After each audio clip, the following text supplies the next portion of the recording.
കോഴിക്കോട് വെള്ളയിൽ car service സെന്ററിൽ തീപിടുത്തമുണ്ടായി. കാറിന് paint അടിക്കുന്ന സ്ഥലത്താണ് തീ പടർന്നു പിടിച്ചത്. ഫയർഫോഴ്സ് എത്തി തീയണയ്ക്കാനുള്ള ശ്രമം ഏറെ നേരമായി തുടരുകയാണ്.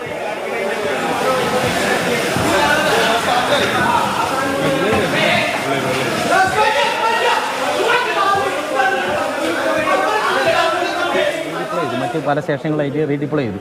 അവിടെ നമുക്ക് നിലവിൽ ഒരു യൂണിറ്റ് മാത്രം, ഞങ്ങളെ വകുപ്പ് എന്ന് അറിയിച്ചത് പ്രകാരം ഒരു യൂണിറ്റ് മാത്രം അവിടെ വർക്ക് ചെയ്യുകയാണ്. ഈ കോഴിക്കോട് ടൗണിലെ ഒരു യൂണിറ്റ് മാത്രം. തീ പൂർണ്ണമായി അണക്കാൻ കഴിഞ്ഞു അല്ലേ? നിലവിൽ പൂർണ്ണമായിട്ട് തീ അണച്ചിട്ടുണ്ട്. വേറെ കുഴപ്പങ്ങളൊന്നുമില്ല. ബാക്കിയുള്ളതെല്ലാം നമ്മൾ ഏകദേശം ഒന്ന് അവലോകനം ചെയ്ത് വരുന്നു. നിലവിൽ വേറെ നമുക്ക് അതിനെക്കുറിച്ചൊരു വ്യക്തത ഇല്ല.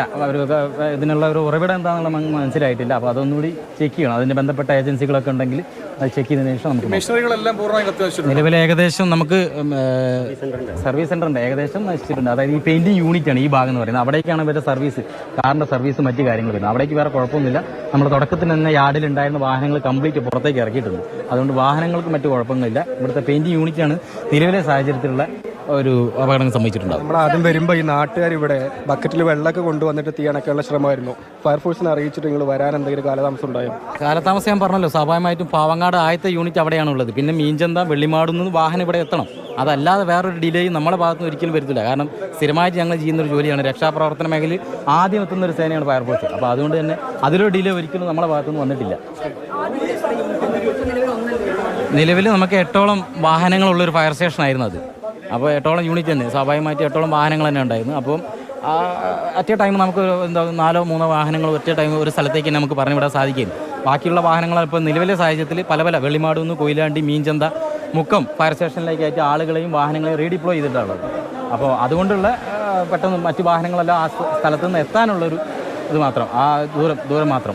നഗരമധ്യത്തിൽ വലിയൊരു തീപിടുത്തം ഉണ്ടായാൽ അത് കെടുത്താൻ ഒരു കൃത്യമായ സൗകര്യം ഇല്ലാന്നതാണല്ലേ? ഒരു യൂണിറ്റ് കൊണ്ട് സാധിക്കുന്നത് തീർച്ചയായും ഞങ്ങൾ സാധിക്കും. അതെന്തായാലും ഞങ്ങൾ പ്രവർത്തിക്കും. ഞങ്ങൾ അംഗബലം മുഴുവൻ ഉപയോഗിച്ച് ഞങ്ങൾ പ്രവർത്തിക്കും. ബാക്കി സ്റ്റേഷനിലുള്ള ആളുകളോട് ചേർന്ന് വരുമ്പോൾ തീർച്ചയായും ഞങ്ങളാൽ പറ്റുന്ന രീതിയിൽ തീർച്ചയായും പൂർത്തീകരിക്കും. അതെ, ഇൻഡസ് മോട്ടോഴ്സിന്റെ വർക്ക്ഷോപ്പാണ്. നിലവിൽ അവരുടെ പെയിന്റിംഗ് യൂണിറ്റും അതുപോലെ തന്നെ സർവീസ് സെന്ററുമാണ്. മറ്റു കുഴപ്പങ്ങളൊന്നുമില്ല. നിലവിലെ സ്ഥിതി കൺട്രോൾഡാണ്. നമുക്കൊന്ന് ചെക്ക് ചെയ്യണം, എന്തായാലും പരിശോധിക്കാം. ബന്ധപ്പെട്ട മറ്റ് ഏജൻസികളും കൂടി ചേർത്തുകൊണ്ട് നമുക്ക് ഒന്ന് പരിശോധിക്കാം. ഓക്കെ. ഇപ്പോൾ ബീച്ച് സ്റ്റേഷൻ, വെള്ളിമാടുന്ന് മീൻചന്ത സ്റ്റേഷൻ, അങ്ങനെ മൊത്തം 5 യൂണിറ്റ്. ആ 3 സ്റ്റേഷനും കൂടി 5 യൂണിറ്റ് ഇവിടെ വർക്ക് ചെയ്തിട്ടുണ്ട്. നമ്മൾ നാട്ടുകാരെ സഹായം ഉണ്ടായിട്ടുണ്ട്.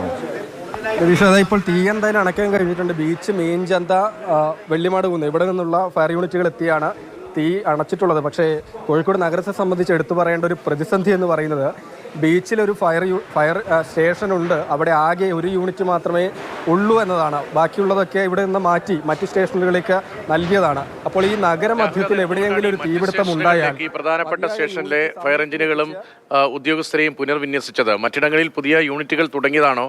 അപ്പോൾ ഇവിടെ ഉണ്ടായിരുന്ന സ്ട്രെങ്ത് കുറച്ച് അവിടേക്ക് മാറ്റിയതാണോ? ഇതൊരു വലിയ പ്രതിസന്ധിയായി മാറില്ലേ? നേരത്തെ രാഹുൽ ആ ഉദ്യോഗസ്ഥരോട് ചോദിച്ച പോലെ നഗരമധ്യത്തിൽ ഒരു വലിയ തീപിടുത്തം ഉണ്ടായാൽ ഒരു യൂണിറ്റ് വെച്ച് എന്ത് ചെയ്യാനാണ്?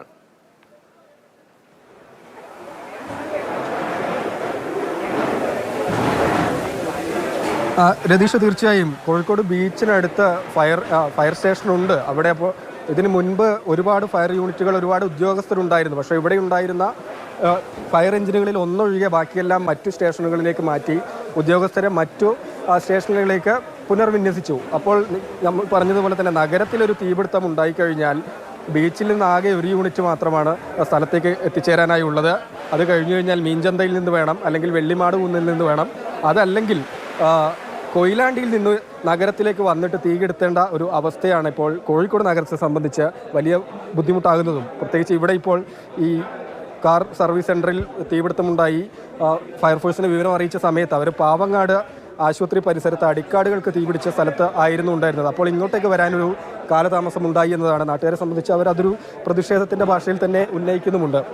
കാരണം ഇങ്ങനെയൊരു നഗരമധ്യത്തിൽ തീപിടുത്തമുണ്ടായി. ഇതിന് തൊട്ടടുത്ത് തന്നെ കയർ ഫാക്ടറിയും ഉണ്ട്. അപ്പോൾ അങ്ങോട്ടേക്ക് ചെറിയൊരു തീപ്പൊരി എങ്കിലും പടർന്നിരുന്നെങ്കിൽ അത് വലിയ ബുദ്ധിമുട്ടായി മാറുകയൊക്കെ